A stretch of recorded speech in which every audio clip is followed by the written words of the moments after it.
I made Osmo's signature chicken on the rocks dish using a whole chicken that I found from Walmart. Instead of spending money on takeout, I wanted to see if I could make one of my favorite meals at home for even less.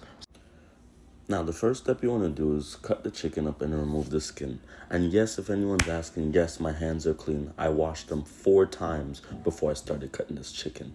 Then once you're finished removing the skin and cutting it, then you can start the shredding process.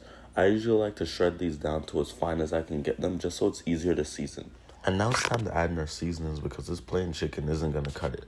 For the seasonings, I'd like to add a teaspoon of pink salt, a teaspoon of black pepper, a teaspoon of garlic powder, and a teaspoon of all-purpose seasoning.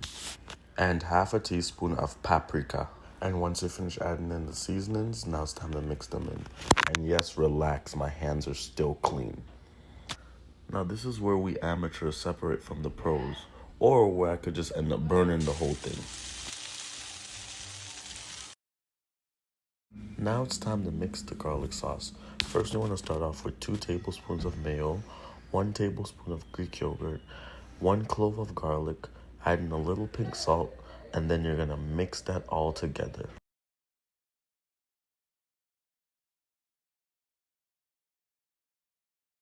Okay, now it's time to put everything together. We already have our bed of rice, so now we're going to load it up with that crispy chicken. Look at how crispy those edges are. And now it's time for that homemade garlic sauce. I think I might have made a little too much. Actually, no, there's no such thing as too much garlic sauce. Tell me this doesn't look better than takeout. Look how delicious that looks. Okay, time for the moment of truth. Food looks so delicious that even my camera forgot how to focus.